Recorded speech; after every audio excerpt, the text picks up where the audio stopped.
English people had experienced an ice storm, but on the rocky coasts of northeastern America they were common. Snow turned to freezing rain, coating everything in ice. The huddled buildings at Sagadahoc, the tip of a peninsula at the mouth of the Kennebec River, were glazed like Christmas hams. Maine winters were always bitter, but that of 1607 to 1608 was breathtakingly so. Colonists stayed inside as much they could, conserving energy for essential tasks like stoking fires and plugging the crevices where the wind crept in. Men kept watch on the bastion, puffing on pipes and stamping their feet. The headland's commanding views exposed it to gales that howled like furies.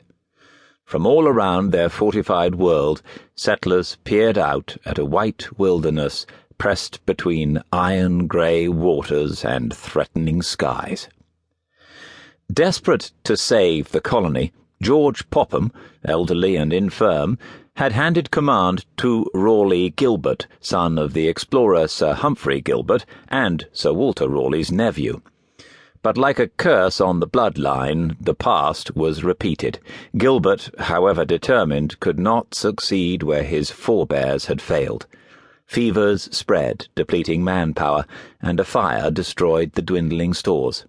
Planters who had dreamed of a new start endured the winter cheek by jowl with rough soldiers and sailors in smoky blockhouses, some reflecting that they had left comfortable lives to become paupers at the edge of the world. What were they doing in Sagadahoc? The answer lies in the condition of England and the character of its people. The thoughts of men like Popham and Gilbert were shaped by divine order in the universe and the earthly stability maintained by hierarchy and tradition. But the 16th century had challenged old certainties. The population soared, Protestantism replaced Catholicism as the orthodox faith, and state governance infiltrated daily life. The peace of the realm depended on uneasy consensus between conservatives and reformers, landowners and tenants, masters and servants. The rhetoric of a magnificent ideology where God was the crown's patron made the social organism seem perpetually robust. By 1600, however, this image was projected so vigorously precisely because of the tensions and cracks it masked. Meanwhile, Englishmen searched for solutions. Their imagination and endeavours, faltering and inconspicuous at first, would, over 3 generations, produce a vast Atlantic empire. Change in England brought opportunity as well as peril.